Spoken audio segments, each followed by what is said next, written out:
What's going on, guys? Cory, can you believe it's been since April since we did the last one? Has it really been April? Yeah, I had to look up because I had to remember what number we were on, and I couldn't find it. It took me forever. It's been since April since the last one we done. Well, it's not my fault you've been camping every weekend. Yeah, that's true. Even though it's only been 3 trips, but yeah, it's every weekend. All right, what's going on, guys? As usual, if you have any questions, get those in now. We'll answer those at the very end. I guess we'll talk first just about what the weekend deal is over at Redcon 1. Remember how to do all this share screen stuff. I already have it open up in a tab, so I'm a newbie. Yeah, well, maybe if you didn't take like a 6-month vacation. All right, so weekend deal over at Redcon 1 is a 40% off deal using Redcon 1, or until the end of tomorrow, you can use actually my discount code of T20AMcNet. Will save you 40% off instead of 20% off currently. And then, let's see, spend $85, you get a free, why won't that stay still? Free 85. Oh, if you spend $85, you get a free 40 serving of Double Tap. Spend $50, you get a free t-shirt. And if you spend over $95, you get you get free shipping. Wow. New stuff. They got some new swag items out there in the Meat Hug collection, it looks like. A couple new products came out since the last time I talked to all of you. They have apple cider vinegar, vitamin D3, collagen peptides, more new swagger. Limited series of Tiger Blood came out, and a bunch of different products. And looking for it here. Warzone's a new muscle builder that came out. And then the new Redcon 1 bars came out as well, and those are fantastic. I can credit for that because I had the s'mores, and then I just ate some of the cookies and cream. And I usually hate cookies and cream, but it wasn't that bad.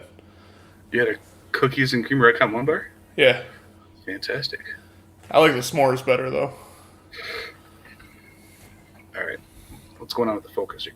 All right, so then we're going to now roll into, well, the recap of the throwdown. So, yeah. I don't know, what do you want to get into first with that?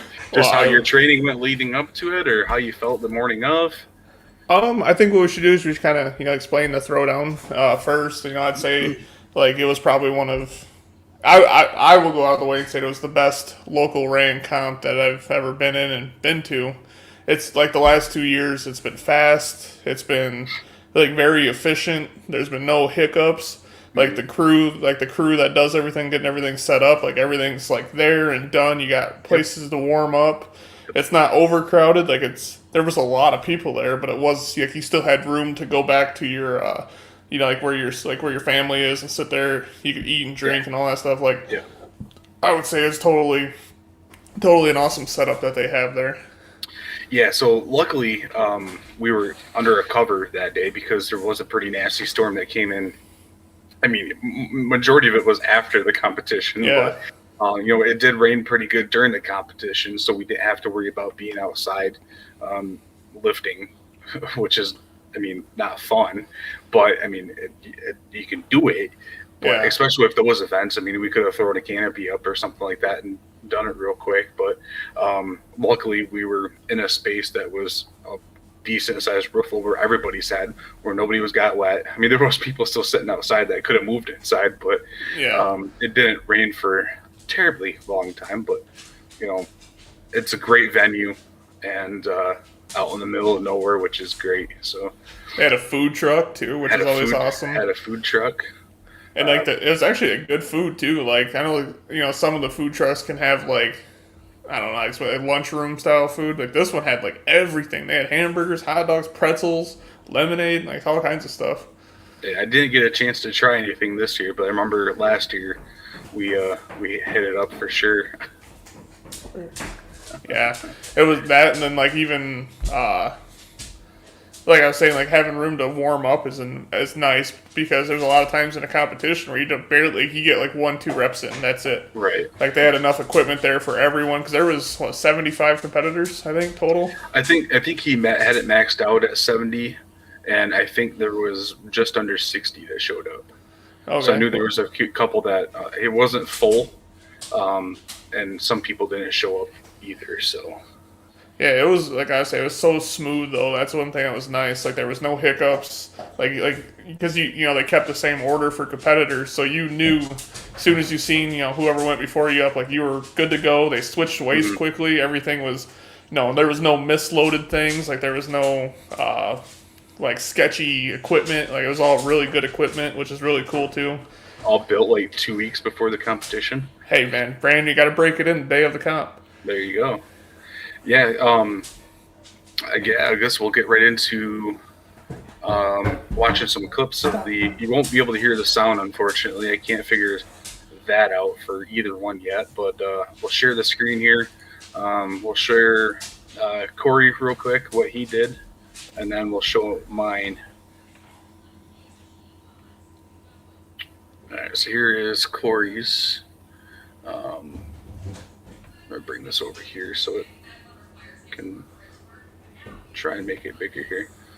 All right, so this is not at the beginning. Still not at the beginning for some reason. Awesome. So, right, this is Cory's Hustlefell. What is going on here? I think you got to refresh it, like close it and open it again. All right, this should work. There we go. I'm muting it on my end because I can only hear it on my end. All right, so this was 330 pounds, right? I can't remember. I think it was 320 or it was anywhere between 300 and 350. Let's just say that. It was heavy. So it was round and round as far as we could go in 60 seconds or until you dropped it, basically. So how they counted it was, I'm going to pause it. We started here. If you didn't make it around this first corner, and you started walking this way, it was a 0. And then they counted pretty much every quarter after that. So, yeah, the idea was to get all the way around at least once. How many did you get? 4 laps or 3 laps? 3.5. 3.5. Yeah, good old Nico here in the shot too. Yeah, I mean, makes all the videos better. So that's the only thing about this one. Like I trained that Hustlefeld right there. I picked up on Sunday before the comp, and I trained it Monday, Tuesday, and a little bit on Wednesday, and that was all I've trained that Hustlefeld for the entire training block because I didn't have one, and I had to go borrow it from a friend, and he needed it or had it or something like that. Anyway, it took forever, so I only trained it 3 times in a week before the comp, and that was what I was doing is I would take a tire and I would fill a tire full of weights like a car tire, and I would chalk it full of 300 pounds and carry that. So I don't know if you can pull up Instagram. I know I posted a video on Instagram of me carrying a tire and training for this, which is, I don't know if you people know this or not, but a tire is a little different than a metal object. Right. Yay. But it was definitely fun. That's the thing about Strongman is if you don't have the implement, you kind of just gotta fly by the seat of your pants and figure out something to set up. Improvise somehow. Yeah, and that's what a lot of this is just kind of putting stuff together and hoping for the best. And that's kind of what I was doing in this situation because it's kind of funny. Not a lot of people just have Hustlefelds laying around. Oh, really? Yeah, you're not. Not all of us are Tony, who has a Hustlefeld.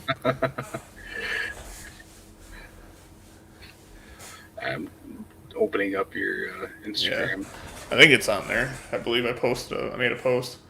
There we go.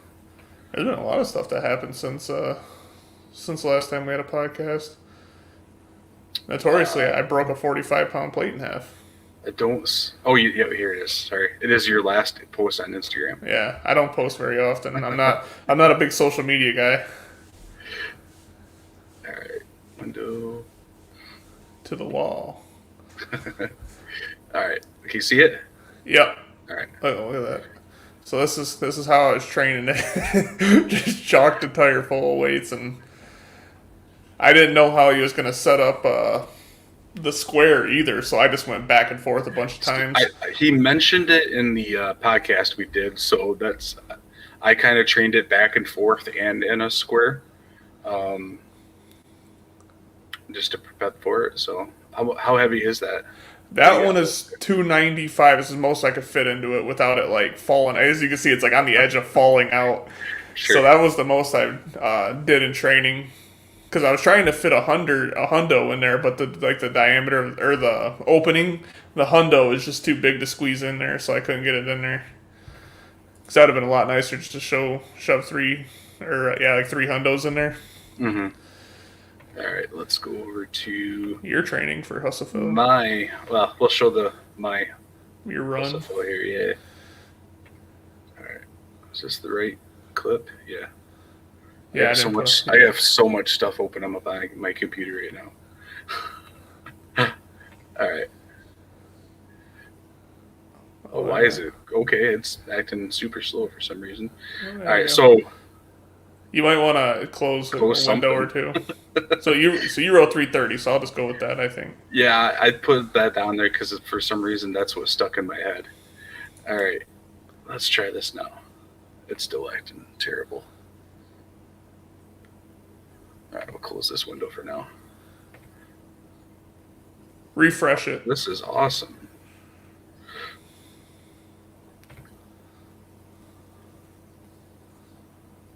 Oh, still doing it. I don't know. Maybe you just can't run YouTube and stream at the same time, I guess. It's not the first time we've done this. Let me... Do you have the raw clip still? Yeah, my phone. Is it amazing how we're not prepared for this at all? Like I was kind of initially. Yeah, so actually my training was terrible leading up to this.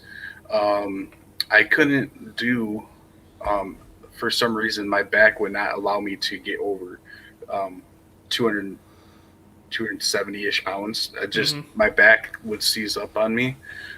So I was really nervous about this going into the competition, not knowing if I was actually going to zero it or what was going to happen. So, all right, it's running a lot smoother now.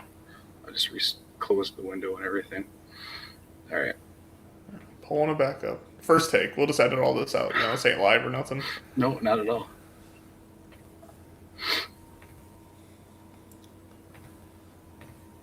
All right. Okay, it was acting a lot better. Now look at that new logo. Did you have that logo when we streamed last time? No.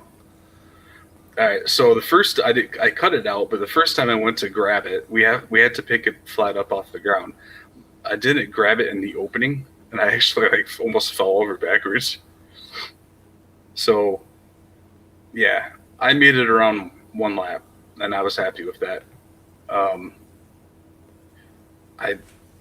I didn't honestly think I was going to make it anywhere. And about 3/4 of the way around, it was already pull my grip shirt down almost halfway down the front. So I was very happy with just being able to pick it up and walk around with it. So way better than I did in my training. So I'm not going to complain about it whatsoever.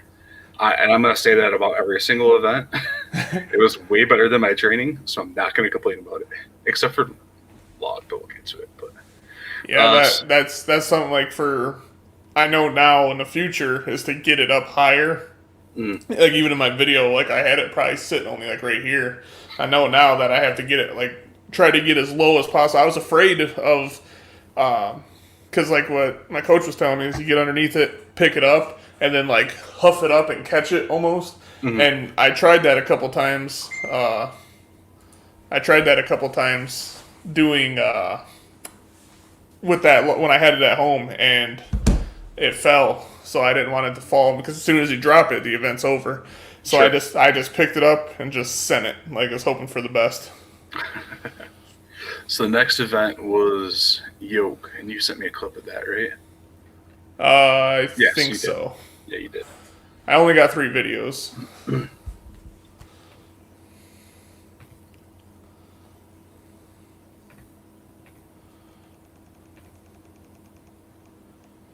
All right, so here is Cory's yoke. This is 845 pounds. And this is what made me so mad. It's like I should have went so much faster, but like when I dropped it that first time, I actually was going a little faster than I thought I was. So I took a step that was just a little too far, a little farther than it should be. You can see my feet getting too close right there. And that's all just, I think it's just a bundle of nerves from not competing and everything. Because I've ran that yoke so many times before the comp that I should have been like, so if you watch, like it starts off really good. And then like right there, like that leg just kind of goes too far. And then I lean forward and it drops the whole operation. But I ain't mad though. I still did pretty good on it. Got Tony right there next to me yelling at me. Watching. Studying, trying to blow my knee out so he could win the event. No, we talked about before we did this. It was weird. We crossed this line. We were going to yell at each other soon. It'd go too far. If you watch closely, Tony throws sand right there. See that? Did you see his hand move just a little bit? And that's why I slipped. But, you know, like going into this competition, I was so nervous. Like I had so much, like I was like, I couldn't even eat the day of because it was just nerves of not competing in so long. So I think that really played a huge part into my performance, was not eating basically for like 24 hours before the lifts. You know, I ate, like halfway through the comp, I ate 2 bananas and some Oreos. And like I felt a million times better going into the last event than I did. Because like right as soon as I hit the log, like I felt like dizzy because I didn't eat. But what are you going to do? You live and learn. It's all experience. Now I know I got to force food down and not be such a pansy when it comes to nerves. All right. I'm trying to get mine up here now.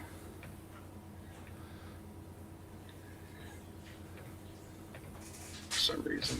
There we go. All right. Let's see. So the heaviest I was actually, I don't know why it's still going slow like this. I guess we'll go watch it in slow motion. But the heaviest I trained was 760 in preparation. So, and honestly, I only took 4 steps with it. And it just crushed my back. I felt terrible. So to be even able to pick this up and walk with it, I was ecstatic. I don't know how you do it wearing Chucks because they're so flat. Like my toes would like catch on the ground. I wore my lifters one time on accident, and like my toes they're so flat that you know that eek noise you make when it does that. So then I had to switch over to my Walmart Jordan 11s to get her going. I feel I wear my Chucks for every single event.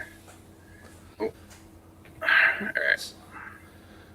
So you did I don't know my time, but you got yours just under the time limit, didn't you? So I didn't even make it all the way, and they gave me full distance in 60 seconds. So I think it was because, and we talked about it because I looked at the scorecard afterwards.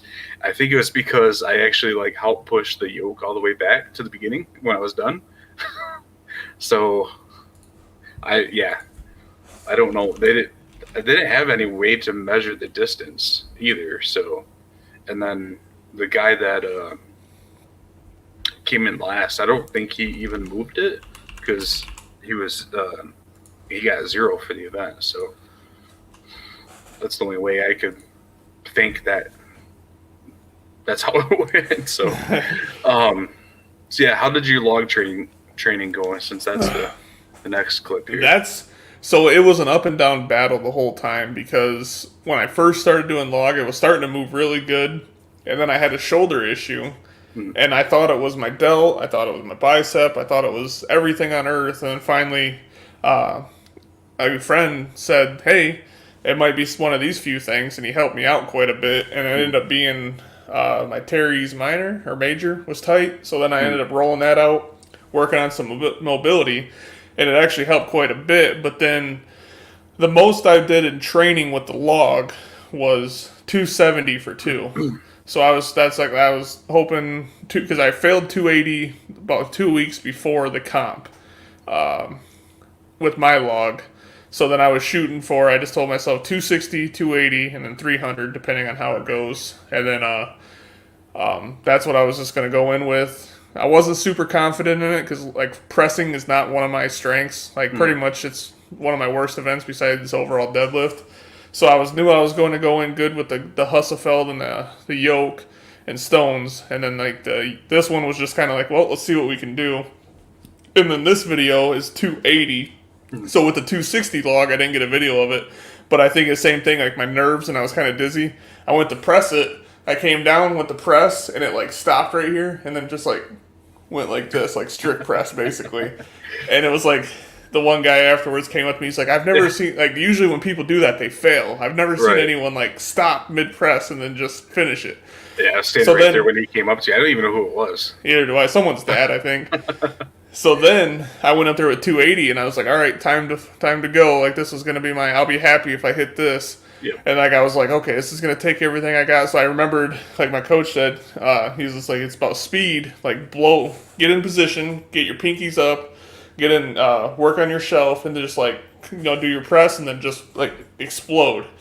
So I was just like, all right, well, I just did that in my head, and that's what happened in the video. If you watch, I wasn't expecting the log to move like it did in the video, so it actually was quite nice. Hit play here. So pinkies up, and then just like it locked out so fast that I didn't expect it to, and it just like threw me off balance because I thought it was gonna like do that thing where it stops again and just kind of like presses, but it like went up and then like followed through quick. It was a good clean, though. I was happy with the clean. See how smooth that looked? Yes, very nice. A lot better than mine looked. Yeah, I've cleaned the 320 log before, like just in training. So cleaning's not my issue. It's the actual pressing. Look at that stupid face I got. I love that stupid face. So you went 260, 280, and then 300. Yeah. And I didn't get a video of the 300, but the 300 I got about halfway up, and then like I thought I was gonna pass out. Like, I did not, I just, like, I don't know if you've ever felt that before, that feeling of just, like, whoo.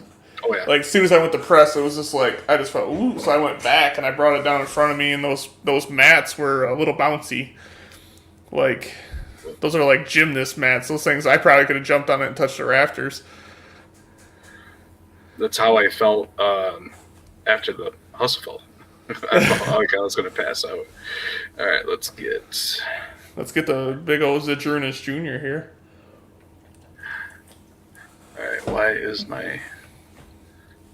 Okay, this is not going to look well. I don't know, for some reason it's... Just imagine it's smooth. Well, this is what I'm talking about, the Windows. Oh, that's beautiful. I know. Alright, let's close it and reopen it again. So, for those of you that don't know how this works, is the log was 160 pounds empty, and they did 20-pound jumps, so 160, 180, 200, so on and so forth. And you just jump in and hit whatever weight you want. And this was across all weight divisions. So what you had to do was step up, give them your name, hit your press, and then if they give you the down command, they write down that you hit that weight. So, Cory jumped in at, like we said, he jumped in at 260. Yep.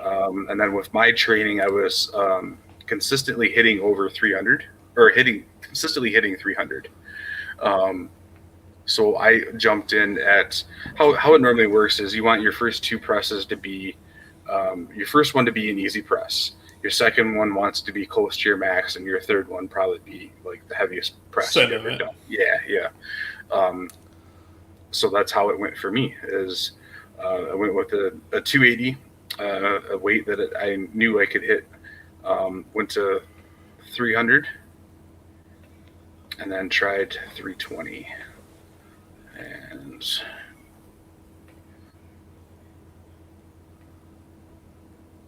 I don't know why it's doing this, but all right, so here's 280.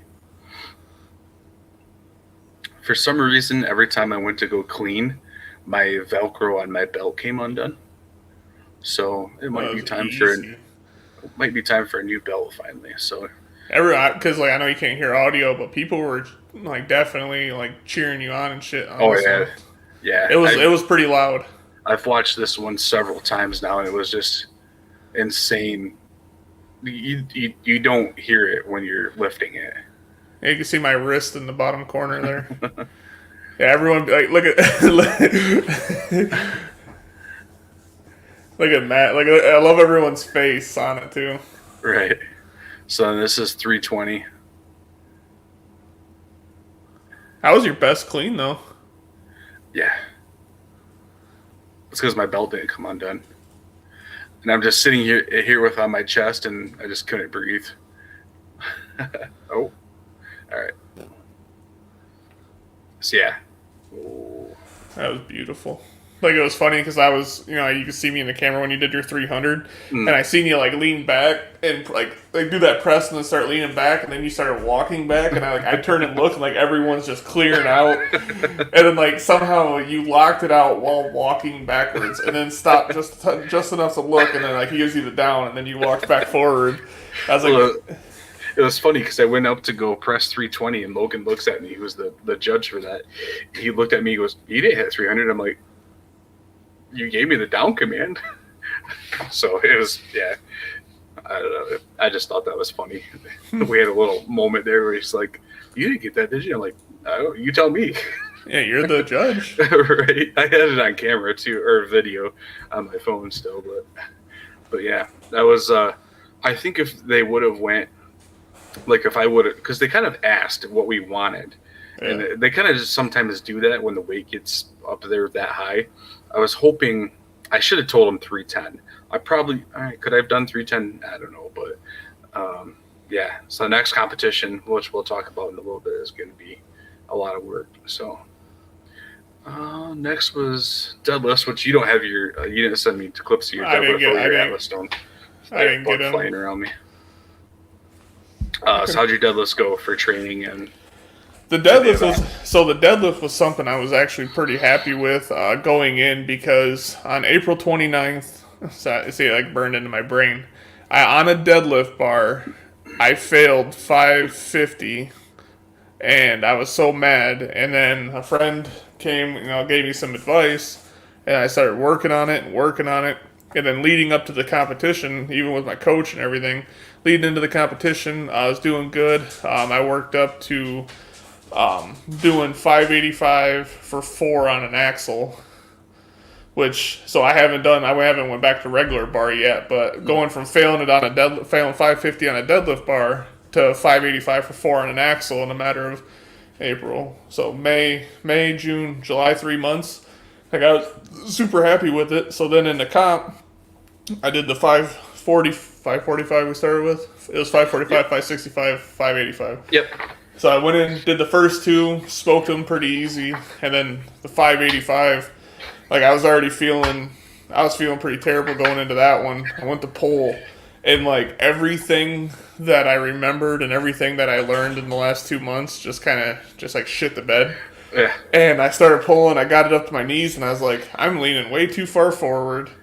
Like, I'm not engaging my back like I should be. I'm like, son of a bitch. So then I set it down. I was like, okay, lean back, engage. So I would like lean back, but I leaned back too far. So then it was almost like a weird Olympic lift thing. And I went to pull again. And I was like, you know what? I was like, it ain't working out. Just call it good. So I ended up not getting the 585. But, it's another mistake. One of those like easy mistakes that you make in a comp. And that's when I actually, after that event, is when I went and ate the bananas, ate the Oreos, and started to feel better. Definitely wasn't feeling 100% going into it, just like foggy. I don't know how to explain it, but it wasn't bad because only the one that won the comp and the other guy's the one that got the reps on that bar in the comp. So it wasn't like I was the only one. So that was the only thing that I zeroed, I guess, was the final on that. Yeah, we didn't really mention it, but Cory and I were competing against each other at this competition. So it's not something we talked about, but I mean, that's why we didn't have a podcast. We were so busy talking shit the whole time that we couldn't even see each other on screen. Right. All right, I'm getting mine. Stop. Go. You want to be on TV, but you can't be on TV. Go. This is actually running smooth now for some reason. So yeah, okay. I don't believe you one bit. It's horseshit. You know it. So yeah, as soon as I move it over to the other screen and start playing it here, it's gonna look like shit again. All right, so I'll show you my deadlift here. Did you get new Yeah, headphones? so that's my PlayStation headphones. Ah. I don't know where my other ones are at right now. I use them for mowing, so I don't know where they're at. All right, so this is the end of. Oh, of course, it's running junky Yeah, now. see, I Yeah, so 545. It was a deadlift ladder on axle, so the video is not the greatest either. People walking in the way and stuff. You're in there. So yeah, 545 felt really clean. 565. I got it up to the lockout and just had a hard time engaging my back, and eventually he gave me the down command. So I'm not fully locked out there, but he gave it to me, so I'm not going to complain. And then the 585, I was able to hit it or get it up further than I did in the competition during my training. But again, then I'm not doing it in a ladder because I only have one axle and not enough weight blades. But yeah, so I was able to get it to my knees on the first try. And then the second try, I get it just off the ground and I call it good.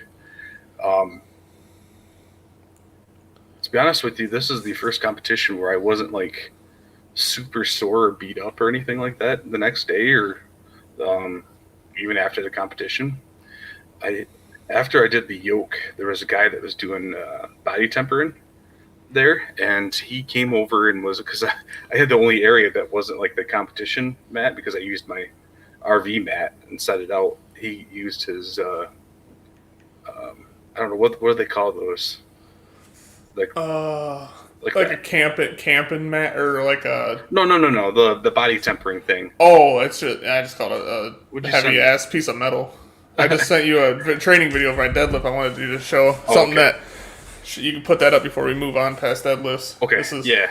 So he had like a body tempering. Yeah, it's like a piece of metal that's like this big around, and it was yay long, and it weighed 130 pounds. He set that on my back and rolled it around after doing the yoke walk, and I felt great after that. My back was starting to feel a little funky, but as soon as he did that, it took a lot. It didn't feel good. Yeah. It was super heavy that I couldn't like breathe because it was like crushing my diaphragm. I couldn't move. So it was interesting. I'm trying to get this pulled up for you here. Oh, that's not what I wanted. Is that the P-Hub account?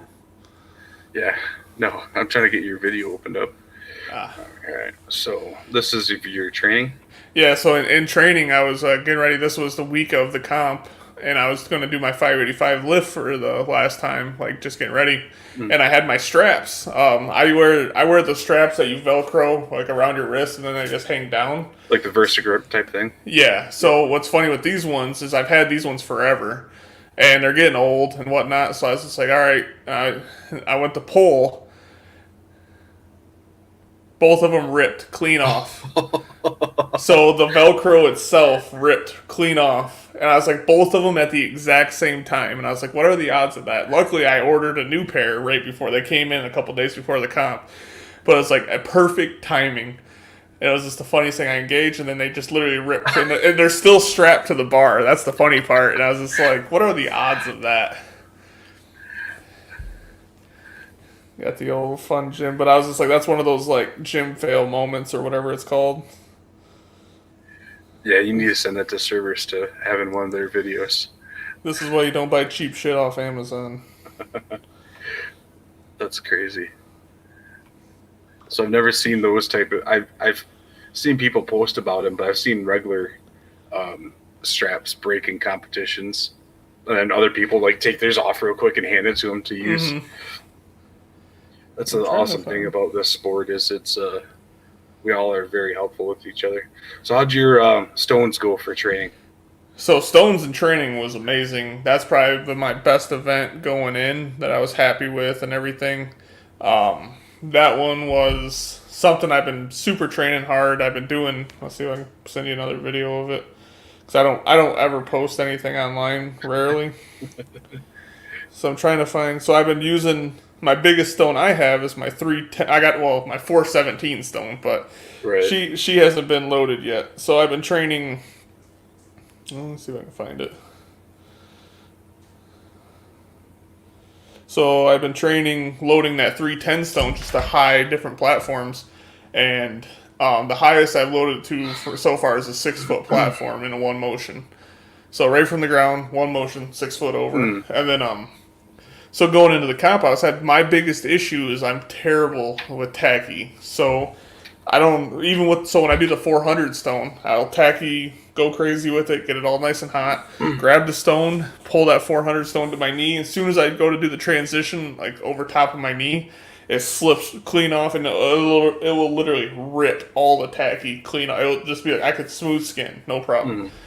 So I've been frustrated because I don't know what to do. And then with this comp, going into stones, they said that they're changing the order of the athletes. So I didn't know what that meant. So as soon as they said that, I hurry up and tack-keyed because I didn't know if they meant like, oh, super heavy, because we were going last. Oh. So I thought they meant super heavyweights were going to go first, and then Gotcha. like that. So I hurry up and tack-keyed, and I put on a shitload of tacky, and then I even put a little extra up here at the top just in case I run out, because that's been my issues. I've been running out. So I tack-keyed up, going, let's see if I can find, I think Ashley just sent me my stone video. Yes, she did. So I'll send it to you real quick. So going into this event, I was happy and ready. And I was feeling good because I had my bananas, my Oreos, and whatnot. So the 310, I think it was 310, 330, and 360. So the 310, I blew that out of the water. The 330, I don't think I one motioned it, but I like speed motioned it. So I did 2 stones, I think it was like in 7 seconds or something. And then the third one, that 360, I went to go pick it up, and I pulled it. And then I looked down, and there was no tacky left on my hands. So then I got pissed, and there was some tacky on the bar. So in the video, if you watch, I literally grabbed the bar, and I tried to get tacky on my hands. I reached down, grabbed a stone, and finally I get it up. And right when I was trying to get it over with no tacky, it slipped out. And I was just like so frustrated with it because it's just the tacky is my mortal enemy. So, I don't know. I'm getting it. Oh, fuck yeah. I'm getting that vid. But that's the thing for me. It's just that.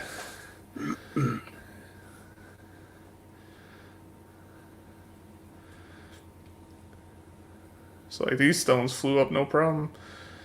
That's your stone too. Yeah, here's my stone. And then like this one, like you see me like I go to check, I try to grab the bar, I get back underneath it, go to pull, I spin, I go to lift again, and it just keeps spinning, which means that's a clear sign there's no tacky. So I finally get it up, I get it over, and I'm gonna go lift and watch this. I got like the amount of frustration that is coming in out of my head right now. So then I'm like, I'm grabbing I'm trying to re-tacky as much as possible. You're the first person to touch that stone too, so there's nothing there's on fresh it stone. either. So then it just keeps spinning and spinning, and it just, the frustration level, like you can see that.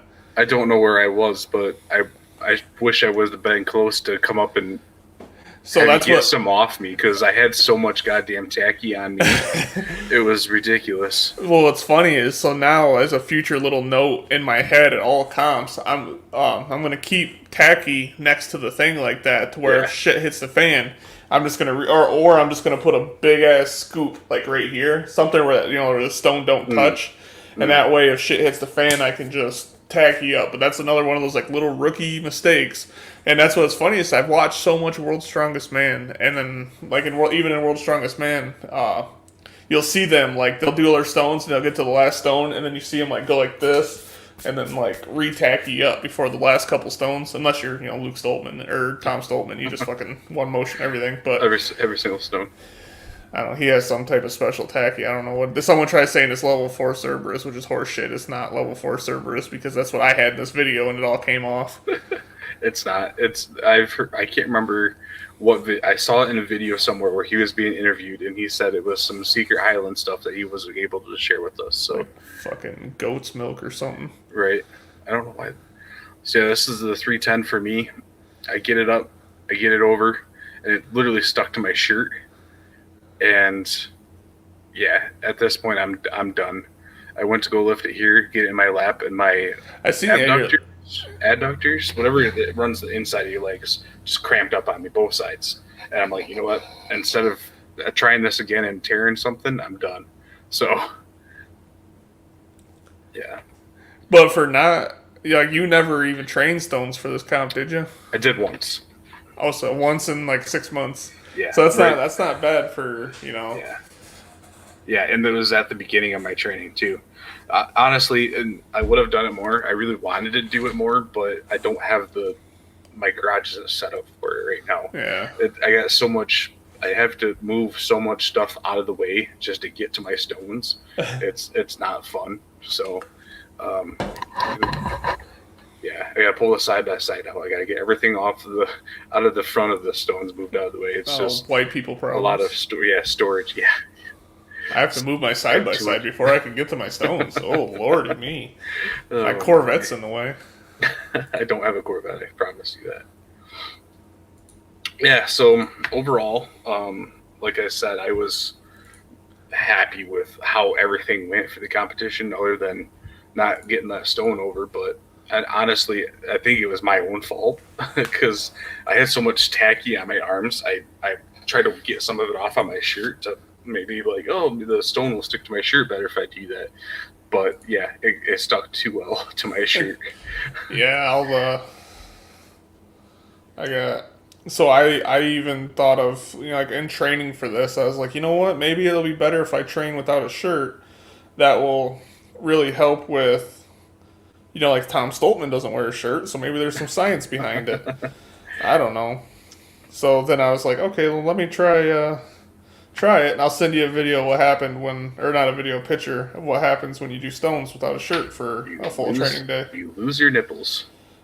I tell you what, it took probably a week to heal. Come on, motherfucker, what are you sending? Yeah, it took me like a week to heal up. Oh, all right, well, she's going to hell. Stop that nonsense. Stop banging. I'm on the computer. Yeah, it was one of those. Ooh. Do I share this? Yeah, if you want, I don't care. I'm not. Right. If you're afraid of nipples, cover your eyes. Yeah, you can see. So it doesn't look super bad, but I tell you what, that is the equivalent of like taking like 60 grit sandpaper and just rubbing it on your chest. Right. It is not fun, and that was only like 5 minutes afterwards. So the next day, it literally like scabbed over like road rash. Yeah. So then when my shirt would touch it, like it was, because it's been super hot, so when I'm working, my shirt would like touch it, and then that was just like, I would have to like lean forward like this so that way no sweat. It was bad. I was like, I don't know how they do it. I don't know how Stoltman and them do it. And they got hair. Repetitive training. I mean, they get used to it. Still though, like they have hair. Right. Like, does their hair not rip out? They got that, like, I don't know, maybe some kind of special hair that doesn't rip out with tacky? Mammoth hair. I don't know. I've seen people do stones like in local competitions without shirts on, and I've thought about doing it, but nobody wants to see that. So, well, you got to pay $4.99 a month for his OnlyFans if you want to see that. Yeah, bring you over to the dark side so you can finally join. Oh wow, impressive! I think. So yeah, overall, I was pretty happy with how the competition went. It was the day went fast. Yeah. I could have used a little bit more time training or warming up for some of the events, but I think like the deadlifts was fine. Warming up for the deadlifts. I didn't even touch the deadlifts at all. I would have liked to do a little bit more warm up of the yoke. Honestly, I don't think anybody really got to warm up of the yoke. I think the heaviest the heaviest it got. Yeah, well, the heaviest it got loaded to was like 300. Yeah, like, well, there was only what, 6 of us or 5 of us in ours. There was 5 of us in our weight class, yeah. And then there was like 20 something novice. So like all the novice, by the time they got done warming up, or they didn't even get done warming up. By the time most of the novice got through, like, I got one run in on the yoke. Yeah, I think the heaviest I did before we did the actual competition weight was like 325 or something like that. So I did empty. Oh shit! So I didn't even 225. Yeah, I didn't even get weights on there. So you went from an empty yoke to jumping 625 pounds to. I did one of them there Larry Wheels jumps. 225 to 850. Right, that was insane. I mean, you need to get the day moving on, but yeah, it would have been nice to warm up a little bit more on that. And I don't see a point in warming up for stones. You're just spent by then, and your body should. Yeah, that's why stones at the end. You just fucking send it because that's all. Right. I am on the. Stop. Go away, please. Cool. Any more you want to talk about the competition? I would just say it was great because seeing everyone for the first time in forever. So like being able to see all the guys and there's quite a few girls there this year. Yeah. Competing, like being able to see all of them again, and like some of the girls, some of the people that competed came and trained at my house because I'm one of the few people that actually have the equipment. And then I actually found out there's some people that watch the podcast there. If you guys see this, what's up? I forget, how's it going? Seeing some people that actually watch that. The guy came up to me, he's like, "Hey, aren't you on the podcast?" And I was like, I didn't even think about it. I was like, "The pod?" But yeah. And he's like, "Yeah, with Tony." And I was like, Yeah, I did that. And he's just like, "Cool, I watch this all the time, man. This is awesome." And I was like, "Oh, awesome, huge fan. You want me to sign your baby or something?" Like, that's another reason why I wanted to get back doing this again, is because people talked about it. So, well, look at your video, your competition video. You got 70-something views on it. Yeah, it did get quite a bit. So, I mean, I don't know. I kind of fell off the YouTube bandwagon for a while. I got depressed with it. So just like your focus. My focus. Yeah, oh Jesus! It's giving me a headache there. There you go. Sorry. At least hopefully it's not making the clicking sound anymore. No, there's no clicking. Different mic. No, same mic. Really? No, we figured out it was that's right. Camera. Yeah, when it would zoom in or whatever, like click. Look at mine. Right. It's trying to focus. Ooh, try to focus. Try to focus. Yeah, I mean, this was a $15 Amazon camera, so. Yeah, see, I'm a little more fancy. I went for the $30 Amazon camera. I like to just enough to squeeze. So, what was the final standings there, Tony? If we send our yearly competition against each other. So I got it actually pulled up on my phone right now. So. Nick Davis won with 24 points. Nathan McCulloch was in second with 21 points. And then you were in third with 12.5. I thought you were only a point and a half ahead of me. I was wrong.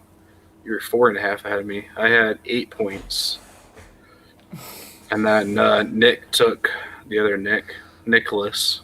Took fifth with 7.5 points. So, yeah, you were ahead of me by a little bit. I got the better log press. That's all that matters to me. Yeah, so. No, that's cool. Like, it's all fun. Like it's cool to say. Especially like in this comp to be, like third place. Typically, I'd be angry about, but being the first comp in a while and being behind Nick Davis and Nate. Yeah. His last name. I don't know. McCulloch. Yeah, being behind them, like that's it's pretty cool. It was definitely competitive and fun. Next year I'm gonna win it for sure. So I don't care if fucking Shaw's competing in it next year. I'm winning it.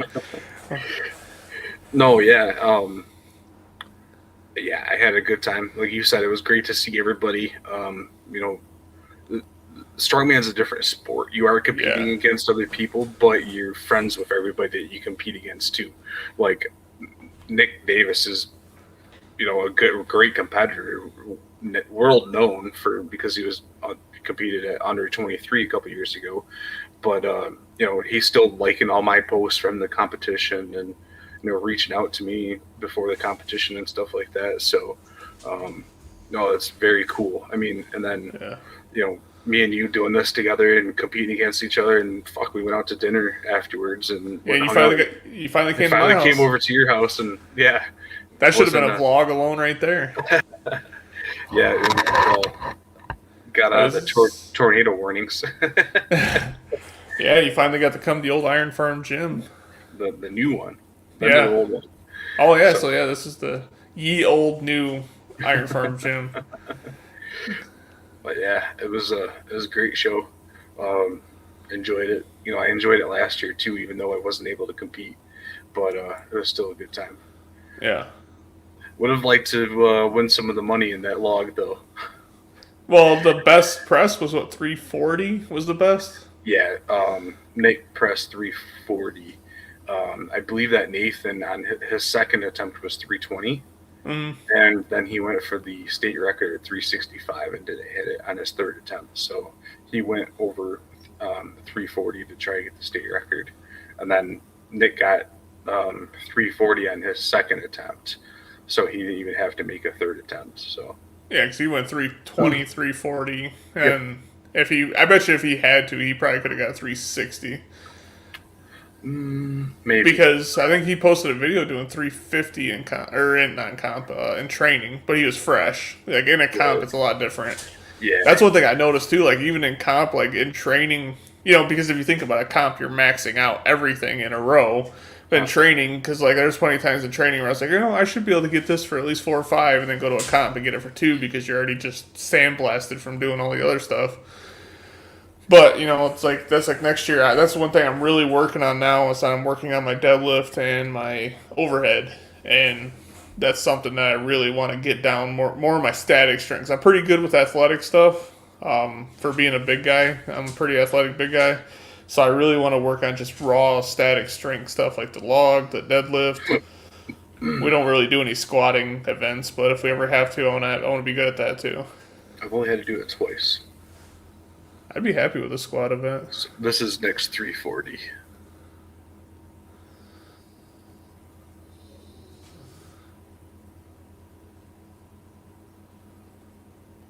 See, he almost had it just on that.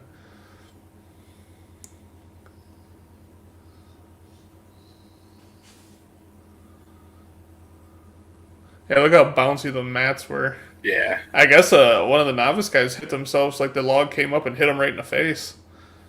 Oh, really? Yeah.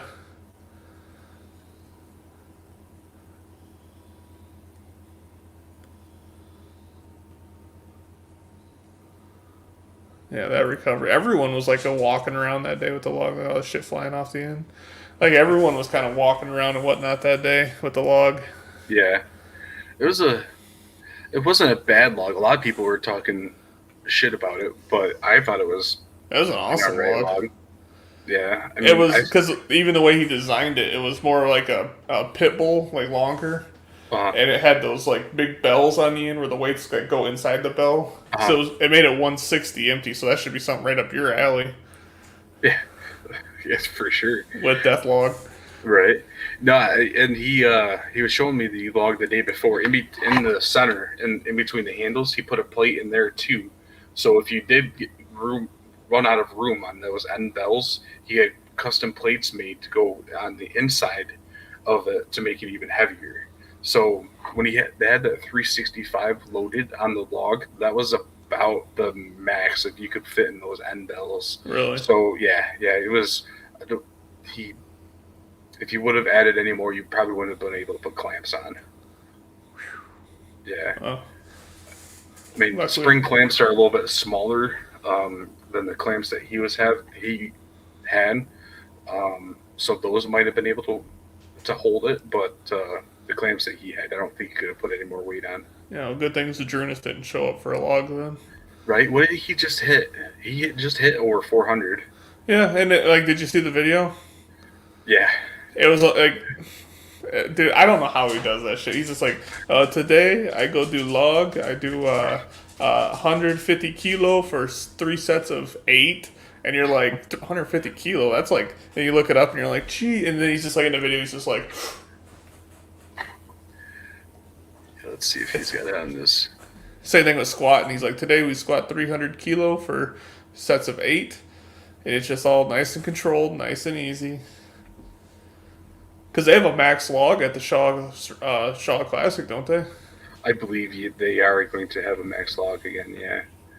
Which is going to be interesting because with Tom not being there, see what 100, you put in the press. 185. Yeah, I did the math. It was just over. I think it was like 405. Yeah, watch how smooth it is. Just yeep. Like look, the leg drive, like that. He like, if that's even what you want to call it. It's almost. It's just like a strict press with one step. Like he doesn't even bend his fucking legs. Like it just kind of leans forward a little bit, and then it's just pure shoulder press. Like it's just crazy to me.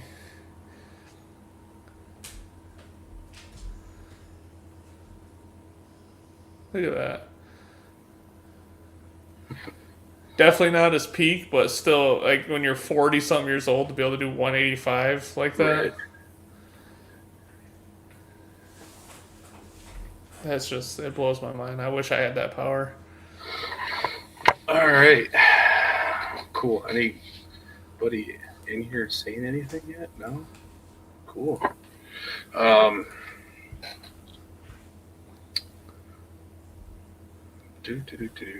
Just looking at something real quick.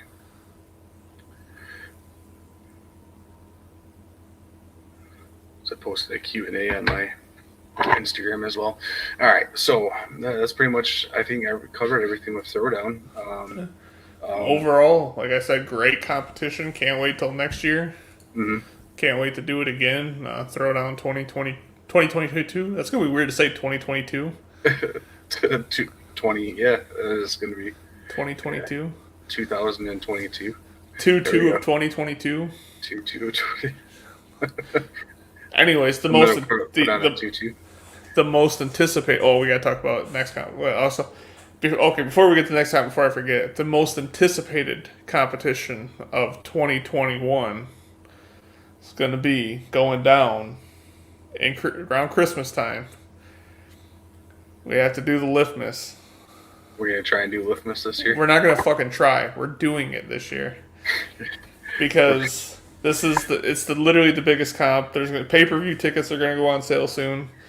It's going to be bigger than anything you've ever seen before. We're going to live stream it. Actually, we should live stream it. I got Wi-Fi out there. I absolutely could.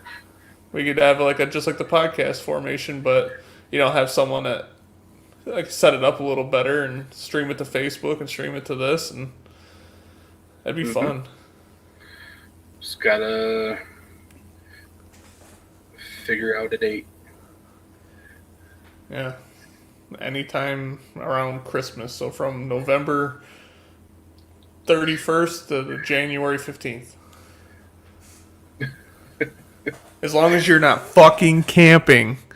In the winter, for sure. Dude, I'm waiting for you to be like, yeah, we just want to try something out this year. They have winter camping going on up north, so we booked a week up there, and it's going to be interesting. Yeah. Yeah, we'll figure out a date. But that'd be a fun thing. We'd do the same events as last year, and then have that all set up. But anyway, back on track, since I just want to put that out there for anyone that's interested. Jeff? Go ahead, sorry. I was going to say, if anyone's interested in wanting to compete or wanting to do it, Liftmas. It's open. It's non-sanctioned. The only fee is you got to bring something to eat. BYOB. Yes. BYOF. BYOF. Yes, we were going to do a crock pot. Potluck. That's Did you just say we're going to do a crack pot or a crock pot? Yeah, bring your own crock pot. Yeah, just a fucking trash can on a crock pot. So you just dump all your food right in there. It's ready to go. Hell yeah. It always all goes to the same place anyways. So, on to Great Lakes. Great Lakes. All right. I didn't have that open. Well, I did have it open, but I had to close it to get everything working here again. Kind of like my camera. Yeah, your camera. So I had the Iron Podium open up here. I'll have to... Is that the... Oh, yeah, for the events? Yeah. So I have all the events memorized, obviously, but just to have the weights pulled up as well. So anyway, I'll kind of give you a little introduction. So Great Lakes this year is in a baseball stadium, I believe, right? Yeah, so it's like a kind of like the Loons type of thing. But yeah, it's a like a single A or a double A type of baseball stadium. And you guys will be like competing out on the actual field. I'm assuming. There's nowhere else you can fucking do it. I don't think you're gonna do it in Right. the stands. Well, I mean, yeah, I mean, Or a you could parking do it. lot. Yeah, I believe we're going to be doing it inside of the um, Turtle Creek Stadium, is what it's called. That's what, yeah. It's the Travis City Pit Spitters. Say that 5 times fast. Travis City Pit Spitters. Yeah, I'm good. Yeah. All right, so Yeah. So let's see these events. I'm getting it open still. I had to go to their Facebook page and then Uh, find where it actually has the Iron Podium link. I have it saved on my phone, but obviously I'm not on my phone. All right. Zoop, move it over to this screen. and transition. Yeah, okay. there's- I'm not that fast. Yeah, I could. I would have had it up already. Yeah. That's what she said too. All right, so list of the events are right here: log clean and press, farmers hold for time, wagon wheel, axle for deadlift for reps, sandbag to shoulder, and power stairs. I bet you're excited about that wagon wheels, huh? Yeah. Log clean and press for reps for open men's super heavy is 305 pounds for it's only one clean and then press away. Farmers hold for time, this is 320 pounds per hand. Wagon wheel axle deadlift for reps is 700 pounds. Sandbag shoulder for reps is 250 pounds.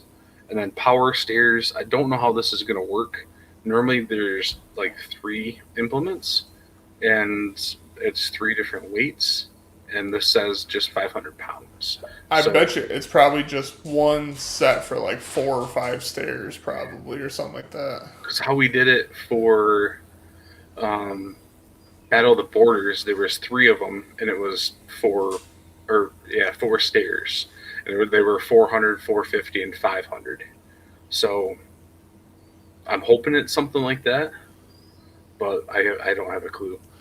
Yeah, they definitely made it heavy this year. I can see, like, it's definitely not a no-joke competition. There's not going to be, like, 25 jets. Whatever you're doing is the loudest fucking thing I've ever heard in my life. I'm sorry. I was turning down my brightness. All right, I don't know. Your mic was super silent. Anyway, well, I don't remember what I was saying. Oh, they made it to where it's definitely not going to be like a rep fest, especially for the heavyweight. It's going to be like 5 reps is going to win the event, or or something like that. Maybe even less. I don't know who. Because if like we just watched like Nick Davis and all them are great pressers, and then like they got 320 for 1, so 305s. You're looking at 2-3 reps probably. Why won't this go down further? I can't even see it. There. Interesting. Hang on. Oh, holy moly! Yeah. Look at that, Matt Little, Zach Ryan. Heavyweight. Super heavy. Here we go. To see who the top name is right there. Yeah, good old Nick O'Hare. So Nick O'Hare is competing against guys that are over 300 pounds, and he weighs 198. Or no, is it less than that? He's 219 right now. I think it is. Okay. Yeah. I'm sure if he's in the comments, he'll be like, "No, I'm 218 today. Shut up." So yeah, there's a few familiar names in here, and then there's some names I have no idea who they are. So it's going to be interesting. Yeah, but you got the Jake Harmon and Jake Webb are always really good. The Mike and James Erdmans, they've been at the last couple. They're pretty good. Yeah, other than that, some of the names don't look familiar to me, so it's going to be interesting. Yeah, I missed signups for this because this thing sold out in like 20 minutes or some shit. Like I remember I seen the link for it and I said, "Oh, look at that! It's a comp coming." They're doing that again this year. And then I put my phone away, and then like the next time I opened it up, it said like, "Oh, we're all sold out," and I was like, no comp ever sells out in Michigan like that. So I literally had my phone out as I signed up for it as soon as it went live. I knew it was going to go quick. So, Yeah, I didn't expect it. honestly, I think oops, I bumped my mic. Sorry. That's Uh, like I don't know why it's so loud. I think it's loud. that's weird. I bumped it and it was that loud. Sorry. Um, so I signed up within the first like 5 minutes of it going live, and it's supposed to be in order of how you signed up, and my name's in the middle. So I have a weird feeling that something's off with that because I have a feeling that I was the first person signed up, and everybody that's above me should be at the bottom. But I could be wrong. Maybe that many people signed up before I did, Who knows? right? But yeah, it's going to be a very, very heavy competition. Luckily enough, I got 8 weeks to prep for it with a week of not being in town either. So Where are you going, Tony? just going to this little town in Colorado. It's called Estes Park. Wait a minute. That's where there's something going on that week. I don't know what it is. Is it yeah, what is it going on that week? I'm just going to visit my buddy Brian. He lives in Brian. yeah. Yeah, he and also. Oh yeah, because I remember he got. Who else is gonna? There's gonna be like Brian and his friend. He's bringing. I don't remember his name. Like Zadrunas or some shit. Yeah, And then a couple of those guys like Evan's gonna be there. Jaff. Is that what they call him, JF? Jaff. Jeff. Let's call him Jeff. My name is Jeff. Maxine, I believe, is a guy that's gonna be there. Man, that's a classic. Trey, my boy Trey. I think Wesley's gonna be there. I think he's just got added in there. Is he coming? I have to look. So anyways, it's the Shaw Classic. Yeah, if you didn't get it by now. Yeah. Because they took Solomons aren't coming now because their sister is getting married that same day, and Will you stop? Quiet down. well, my sound just went away. There, can you hear me? Oh, it was you? Yeah, Okay. I muted it real quick. Oh, gotcha. I'm like, wow, I can't hear anything anymore. Yeah, somebody who tore their bicep. The dude from England. The Future is what they call him. Yeah. Richardson. Luke Richardson, I think Yeah. his name. Yep. Thank you. Let's see here.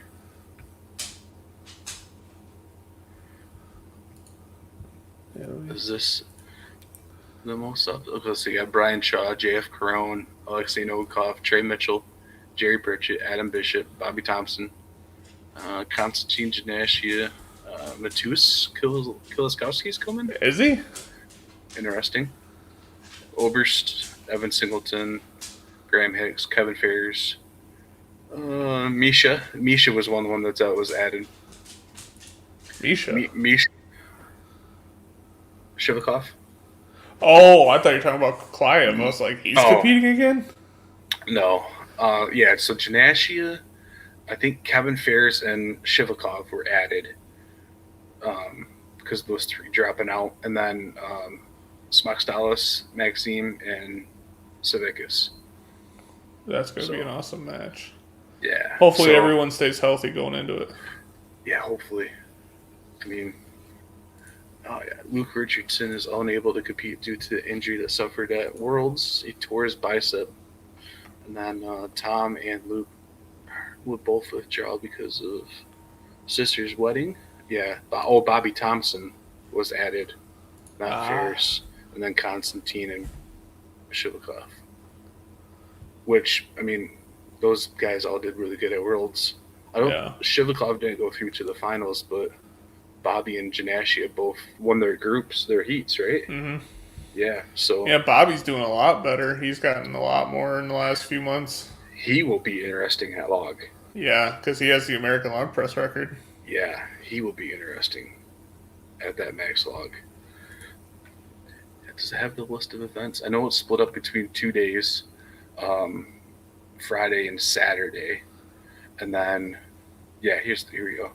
Day 1 is going to be max log, super yoke, bag toss over bar, and it's not for height, it's like max weight, I believe. Car squat for reps. Interesting. I don't remember that being in there. I haven't seen people doing squats though. Okay.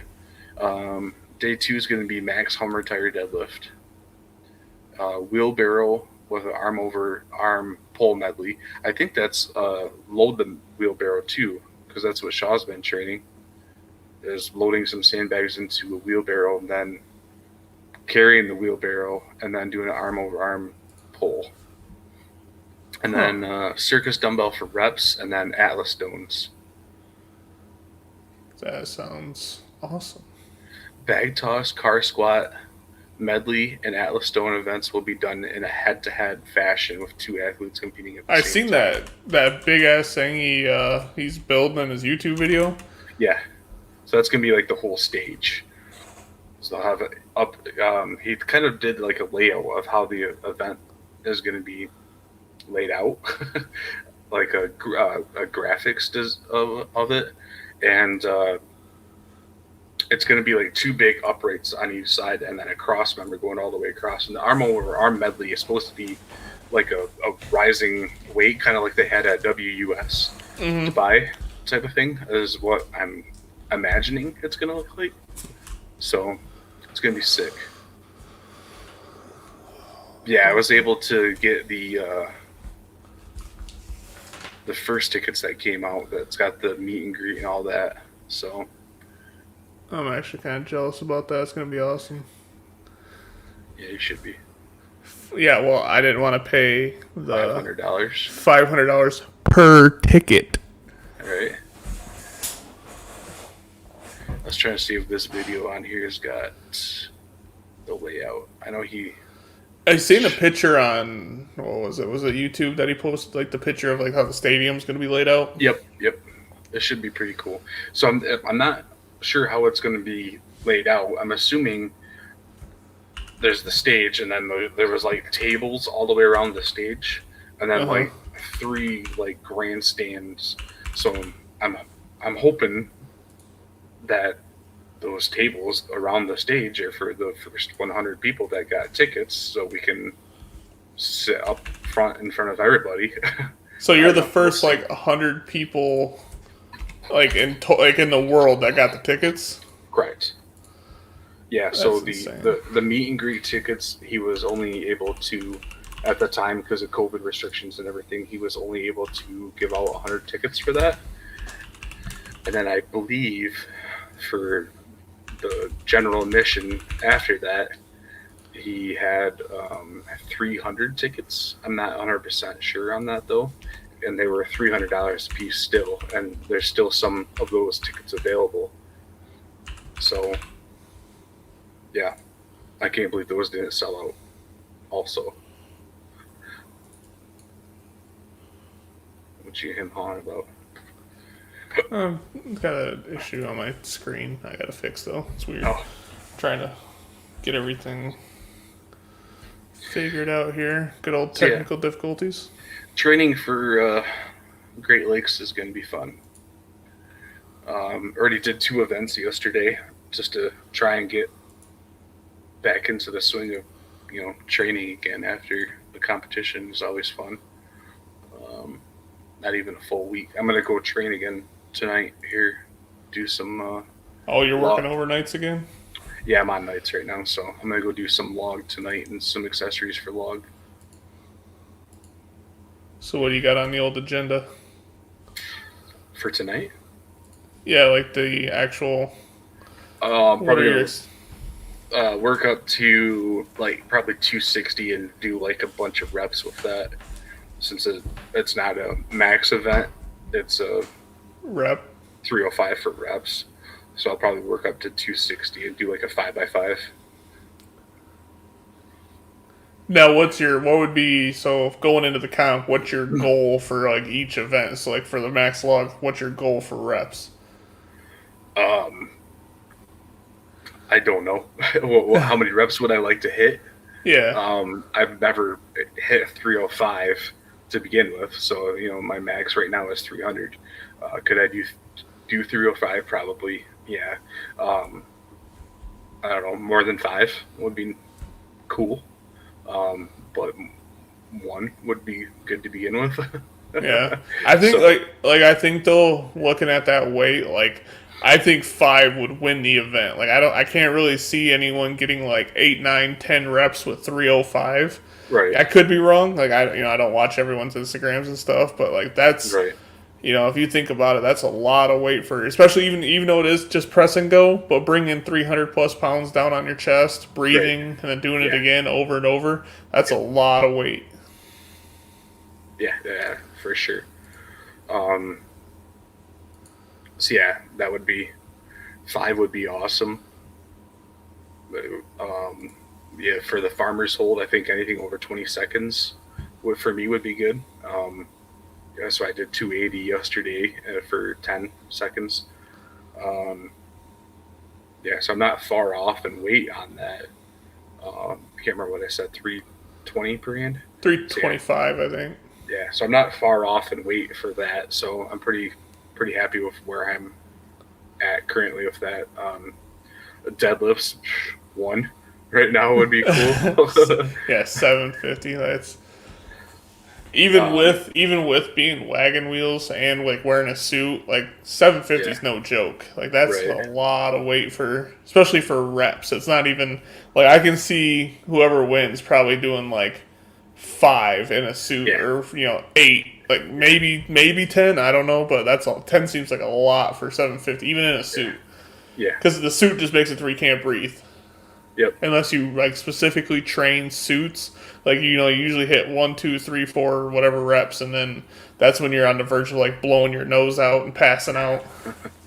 Yeah, so that'll be interesting. I'm definitely gonna be training with a suit for sure. So um, yeah, I worked up to 500 yesterday for five.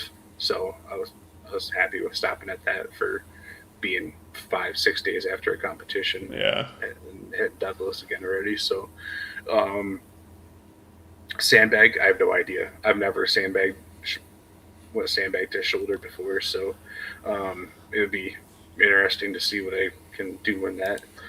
Right now, I have an Iron Mine sandbag that I'm going to be training with, and probably going to be getting a Cerberus bag to train with the actual bag that will be in the competition. Plus, you know, that lead into my next segue here, but yeah, um, definitely going to get a better bag to train with that.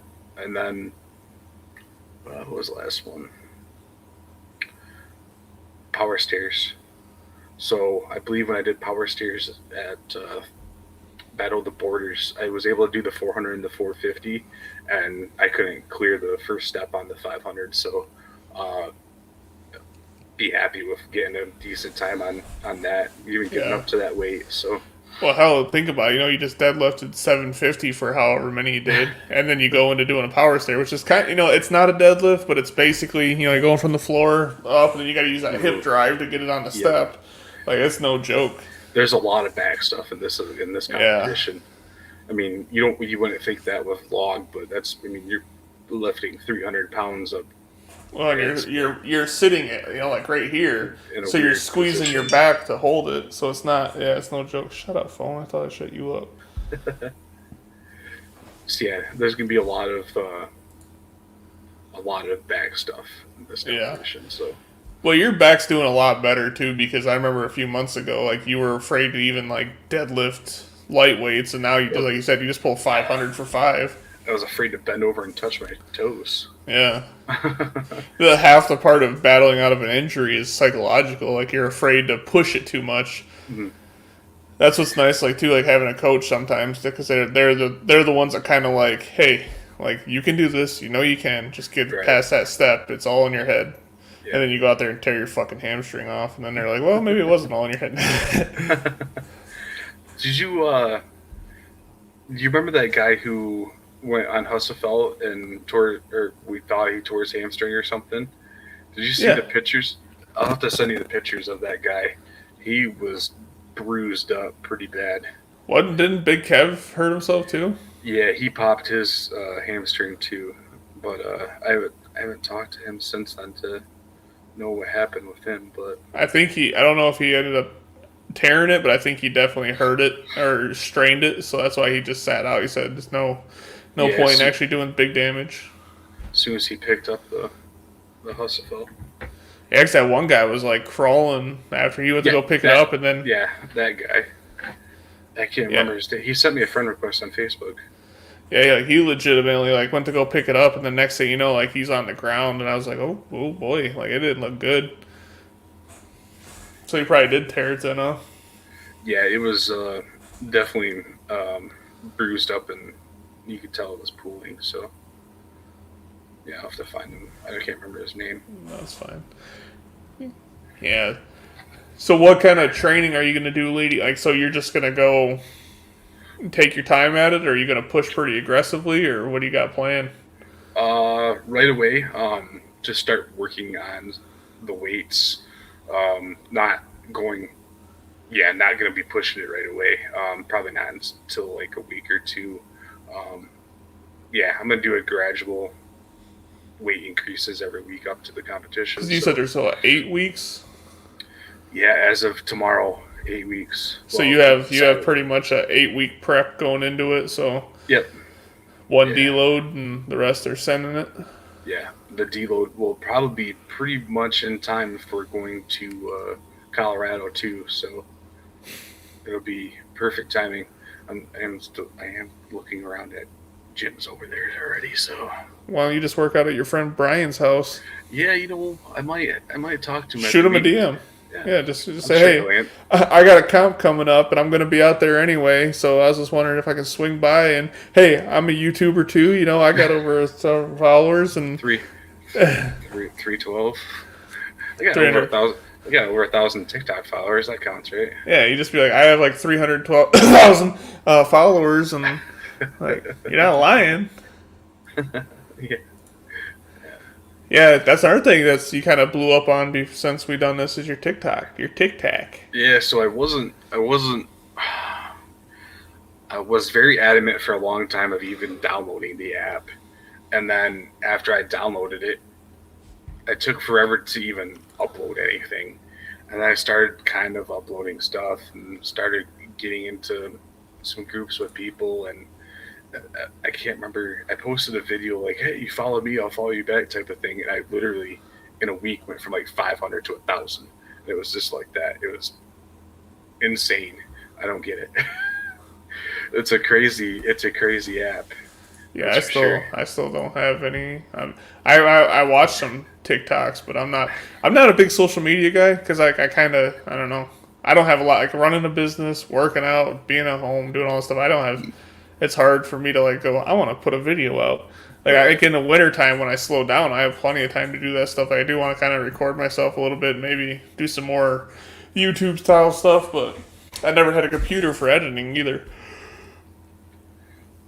That's one of the things I like the most about TikTok is the editing is built right into the program itself, and then all the music and everything is already all there. Mm-hmm. I literally today took a video from TikTok and put it over onto Instagram and onto the River Beast gym page. And it got both on Instagram and Facebook flagged for the music. Really? Instantly. Yeah, flagged for the music. I keep doing that on my face because like I used to go live sometimes when I was working out just for funsies. People like to watch. Mm-hmm. But I always have music on because I hate hearing myself breathe, like heavy breathing. Right. So I'd always put music on. And then like I had a video that I did in like 2017 the other day, and it said like, hey, we're you keep putting these up, we're gonna get rid of your Facebook because... And then the worst part is, so my business page, since it's attached to my name, if they delete my Facebook, they delete my business page. So I can't have any more strikes because I can't risk losing my business page. So I don't ridiculous. Know. Yeah, and I'm like, and they're like, yeah, you're trying to like say this is yours. I'm like, it's on in the background. Like I didn't say like everyone listen to my new song. It's called "Achy Breaky Heart." Like, like I'm not out here singing it. Like, but it's okay for me to sing it. Like if I was doing karaoke, is that okay? I don't know. I don't want to risk it. if I lose my business page, and it's gonna it took me 3 4 years to build that up. Yeah, yeah, that's mess around with your livelihood there. So So then I was just like, I'll try. I don't think I'll ever do the old Tic Tac, but I want to do YouTube style videos because I've noticed that, like, all the people that we watch training, they can have music on in the background of those, and it's fine. I don't know if maybe if you just get more popular that they don't care so much. It depends on how yeah. Popular you are. No, I don't think that is much of it either. I think you have to kind of be talking over top of it. Because if you watch like some of Shaw's videos, he does have to like play some music in the video over top of the training because it'll as soon as you upload it, sometimes it'll say, "Hey, you have Really? to mute this part." Oh yeah. So a lot of the times if I post something now with music, I literally go right to YouTube and find a song. Yeah. And that's like a lot of the times I post videos that have just the same song over and over again because it's a pain in the ass to try and go out and find something. Luckily enough, there is a band that's on SoundCloud, and all of their music is copyright free. So a lot of times I'll go find something of theirs, but again, it's going out finding something. Yeah. And then some of their music's got a lot of swear words or something, and it's like, all right, maybe I won't use this one. So, but See, I'm not trying to, because I think too it makes it to where you can't see, like, your video don't get posted on like suggested videos if you have swearing and stuff. And I kind of got a potty mouth, so I like to go on Twitch where I can say whatever I want and do whatever I want without having to worry about it. Sure, yeah, I can get it. Because a lot of the YouTubers I watch, you can't swear in the first like 3 minutes of the video. Because like in the first 3 minutes of the video, they'll be like, what the f-? And then that's it. And then all of a sudden, like 5 minutes in, then they can say whatever they want. They're saying they'll leave it all in. So it's like, maybe that's like some science. I don't know. I don't know the algorithms and whatnot. Yeah, how much does YouTube actually sit here and watch of the video? Yeah, and it's all done by like robots. So everything that we're saying right now is probably getting like, what do they call it, like translated onto a chat thing, and then it just watches for keywords or whatnot. Probably. Because that's what PlayStation Chat does. That's how I found out, and I got banned in PlayStation Chat for a month. Oh shit. So even in a private party, it watches what you say, and then like, so if you go next time you're in a PlayStation party and you click party options, it'll say chat transcript. You click it, and it has everything you said in that party. I'll be looking here in a minute. Yeah, it's turns out I say a lot of things when I play Call of Duty. There's a lot of threats because it got me for threatening behavior, and I was like, "What do you mean threatening behavior?" And then, so if you watch some YouTubers, they'll say like, "Yeah, man, I'm gonna run downstairs and kill this guy in game." Like they always say like in game at the end, because if you say like, "Oh man, you got to get there and shoot and kill him in game," like if you don't say in game, it's threatening. That's weird. Yeah, it's definitely great. So I love censoring myself a lot in game. Just like same thing with this, like, hey, I'm gonna whip your ass in the next competition in game. Like I have to say in competition, otherwise it will like get me for threatening behavior. It's so funny. Sure. Oh, all right. Let's do this since I got it up. So since the last podcast, and I haven't really talked much about it in any videos, I got something on my shirt. Oh, I've been sitting here with that on my shirt the whole time. Can you see that now? No.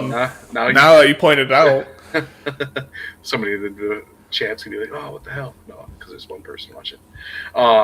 Yeah, since the last time we did a podcast, I have since signed up and am working with another company, not just Redcon One anymore, but this company is more based on strongman style stuff. So I'm now an ambassador with Cerberus. You haven't been able to tell with the hat I've been wearing the whole time here, but everything is down in the link of the description, the link over there. My discount code will save you 10% over at Cerberus, which can be helpful. Some of the stuff is expensive, so like what I just got in the other day, and my first time wearing it was at the competition. So this belt is awesome. It's got the built-in support in the back, as you can see here. Um, Super yeah, sturdy. yeah. So this is the only belt that I wore during the Atlas Stones. I didn't wear like my super heavy duty belt. It's spandex. Um, Something else that I got that I had to send back because I was dumb and got the wrong size was their shorts. They're So very misleading with their short spandex sizes, shorts. Yeah, so these guys right here, I guess they're not spandex, the neoprene. So yeah, as you can see down here below, they don't have very many sizes available right now. I was got a 4X, and it was like way too big. So I'm gonna be getting a 2X as soon as that comes available again. I am on a wait list for it, so I'll be happy to get that. I did wear it once during a training session. I can tell you what, my underwear were absolutely soaked when I got done. I can't wear underwear under them, so I just stopped. I just wear just the shorts. Every time I wore underwear, they'd end up like riding up. Oh, Like, really? yeah, like because I wear compression short underwear Yep. or whatever you call them. Same. Yep. And then when you put those Cerberus pants on, it caused like the inside the leg to like run up. So then I had like a line, and it would like, I don't know, I hated it. So then I just went, good old Tom Petty free balling, and that's the best fit because there's no sliding, and it doesn't get like you said, your underwear is like just dripping. It looks like you went swimming when you're done. Oh, for sure. Absolutely. So that's one of the nice things about this company is they have a lot of different equipment for everything. Um, I see so the yeah, new they grip got, shirts. Those look sweet. yeah, so I was actually over at Worley's house when he got his in. Him and his wife both are competing at Great Lakes. So I was able to check out his. He got his underbelt the day that I got there, so I was able to throw his on and actually know that I needed the same size as him, so I knew what size to order when it came down to it. So, yeah, they already sold out in a couple different sizes. They tell you to size down, but I would probably still get a 3X. But yeah, they are super grippy. They come with like a piece of plastic over top of it, so it doesn't get damaged or anything during shipping. But yeah, it's super grippy on the front and back.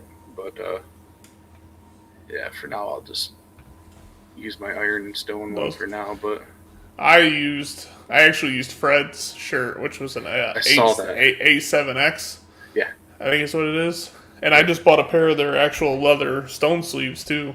Okay. So I haven't. I tried them a few times in training, but not enough to feel comfortable enough to wear them in comp. So I didn't wear them in the comp.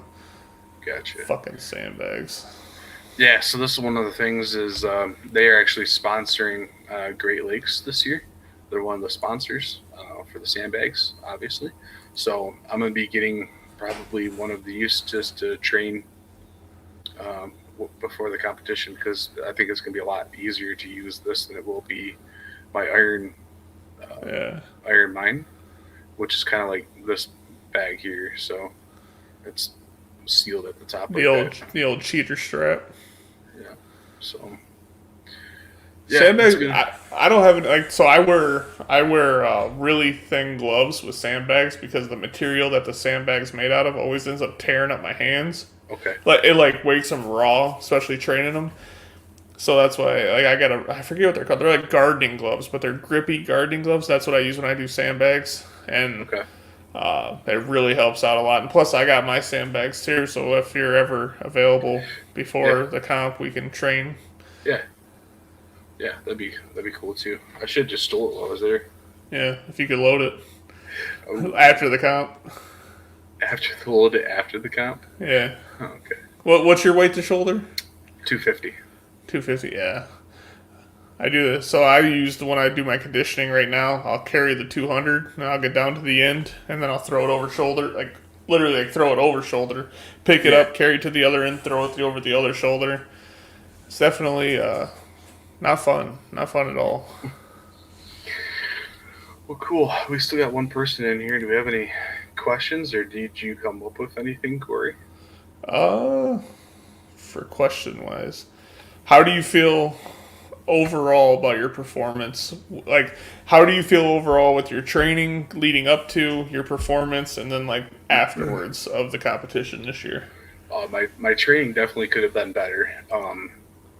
I mean, with my schedule and just being nonstop crazy busy, I think my training definitely could have been better. But I was happy with my performances, the way my training went. Um, as always, I think after every competition, it could have gone better. It's weird because like all my training always seems to be like really good at the beginning, and then when it gets closer to the competition, it's like, nah, fuck it, I don't need to train today. I got this going on type of thing. So Yeah. it got pretty lazy towards the end. It could have gone a lot better. Like I could have trained stones more, but I was just lazy about it. So I don't know. But how my performance went, I mean, like I trained everything very well except for stones, and you see how that went. So Anything that you really want to work on for this comp? Like, what's something that you wanna, like, if you had a genie and all you had to do is like, I want this, but they only give you one, what would it be? a stronger back. Ooh, what about event wise? If you could choose to do really, really good in one event, like what would it be? Like would it be like 15 reps with the log, or would it be like Um, mm, do really well at one event. Probably the sandbag, to be honest with you, because I think that's right. Not knowing right now, that's probably going to be my worst event. I don't know. I could be wrong. I've never took a sandbag to my shoulder, so have I you ever don't did know. stone to shoulder? Not heavy, Hmm. like my lighter stones. Yeah, my 200 and under. Sandbags ain't bad, but don't wear a grip shirt for it. Is all I can say. Like Okay. I've done both. Like I've done the 300 stone to shoulder. I've done the 280 bag to shoulder. That's one I have. Um, so I would say don't wear a grip shirt, because what happens is you think that you could like slide, like you go to like slide it up or whatnot, and that grip shirt, she just holds it right in place. So it's Sure. like you're fighting twice as much friction to get it up there. Try to take whatever shirt you have. What I would do for this, since I've done this before, take whatever shirt you wear in training, take chalk and like chalk it, and then Mm, wear that shirt, and then chalk it and wear that shirt. Just don't wash it. Only wear it for that event, so that mm. chalk gets like built into the shirt, so it slides. So when you go to do your stone or your bag and you're pulling it up, it'll slide right up there onto your shoulder. Okay. So that will help you. Yeah, that's some of the things I got to look at is form. I've never done anything with sandbags other than carry, so I got to see, what's my transition going to be to get to the shoulder and so on and so forth. So it's going to be a learning experience to mess around with it for sure. So Yeah. Yeah. You have any questions for me? I don't You never fucking have any questions. What kind of Oreos did you have at the Carrot cake. competition? Ooh, that'd be an hour for me, Annie.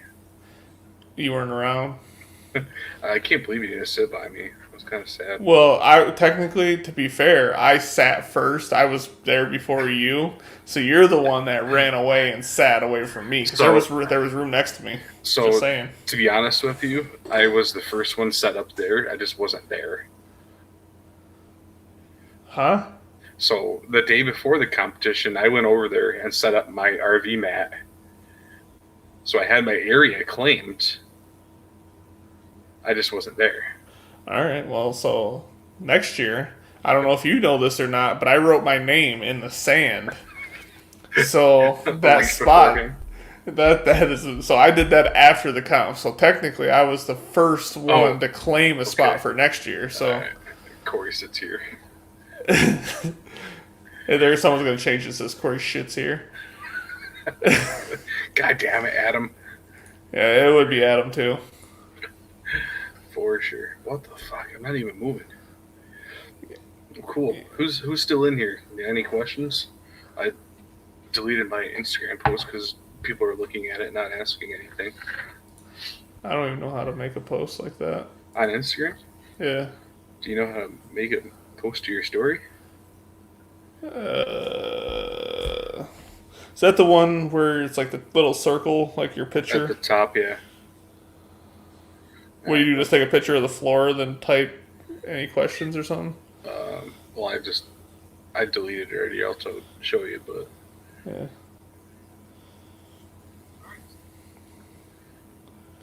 yeah, I got nothing.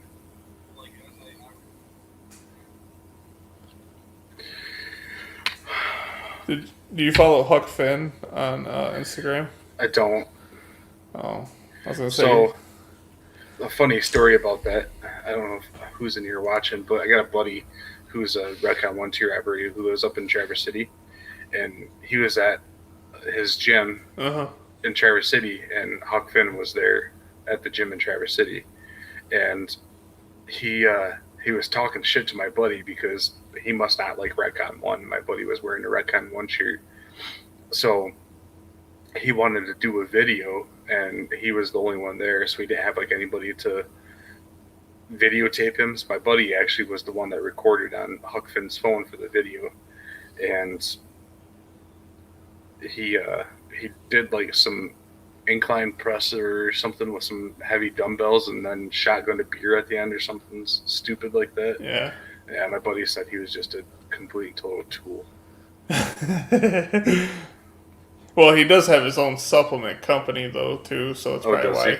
Yeah, he has his Huck Finn barbell supplements, and they actually do pretty good, I guess. Like I see quite a few people that like they're not ambassadors, but they like do that shit where they're like, hey, check it out, I just got this new pre-workout and that type shit. Yeah, here's the video right here.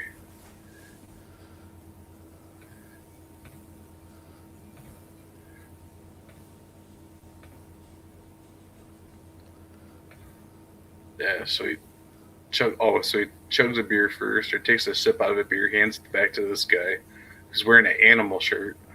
Oh, he pours it into his mouth while he's doing incline. That's what he did. Yes, my buddy is actually still filming this. So he says, "Cheers from Traverse City, Michigan. Okay, bye." Okay, bye. Yeah. Yeah, I don't know. Yeah. I don't care for the guy. Yeah. As he can, well, see at the top, I don't follow him, so.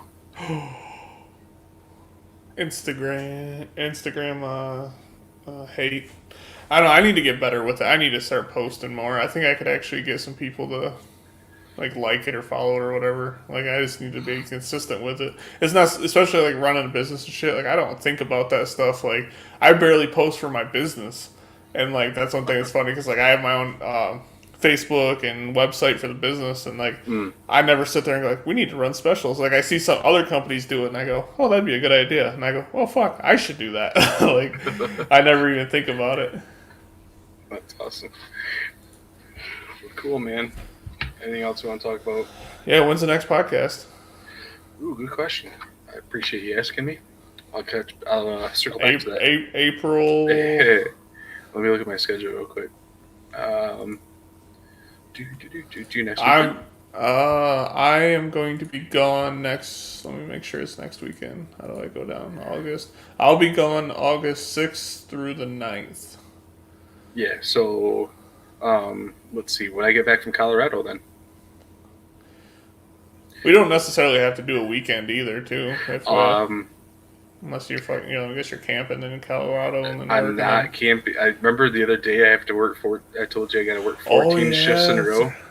Yeah, that's what next month looks like for me. I have the 3rd and 4th off, the 7th, 8th, and 9th, and then I work 14 days in a row.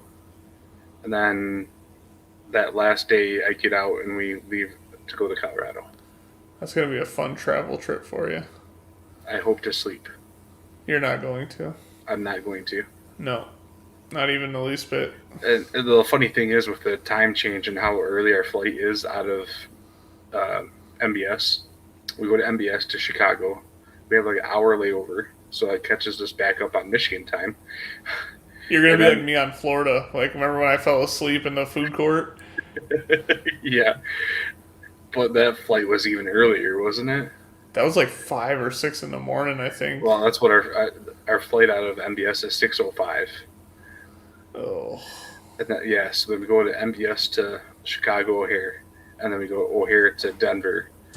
And I think by the time we get into Denver, it's still like 9 o'clock in the morning their time. So, because are they 3 hours behind or 2? They're mountain time, so they're 2 hours behind. Mountain time is 2, yeah. So when I was in California, it was 3. Yeah, so it's gonna be fun. There we go. Fancy colors.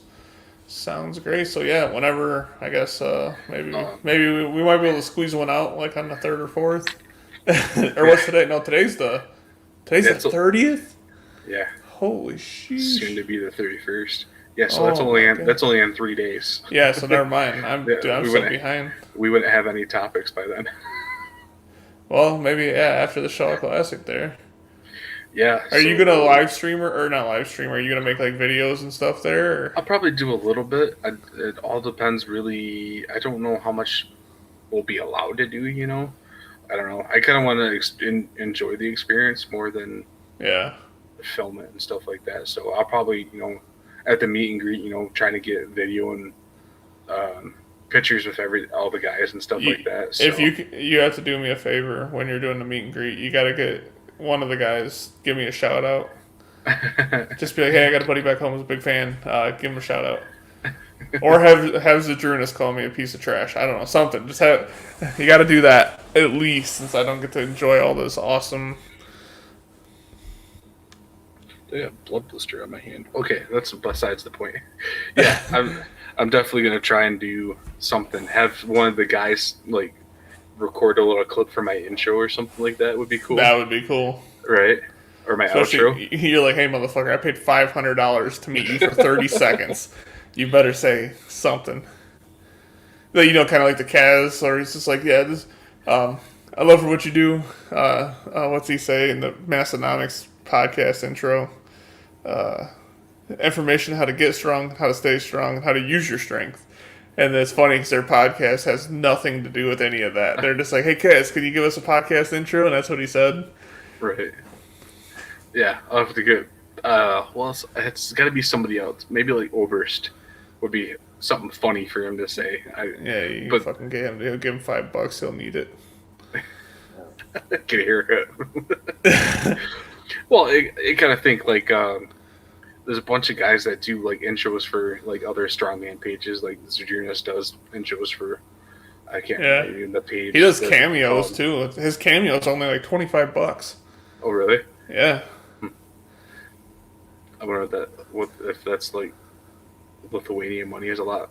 No, that's it was American because I told Ashley I want a shout out for him for my birthday because like his videos ain't like he doesn't talk forever, but he'll be like, hello. I just want to say happy birthday to you and have a great day.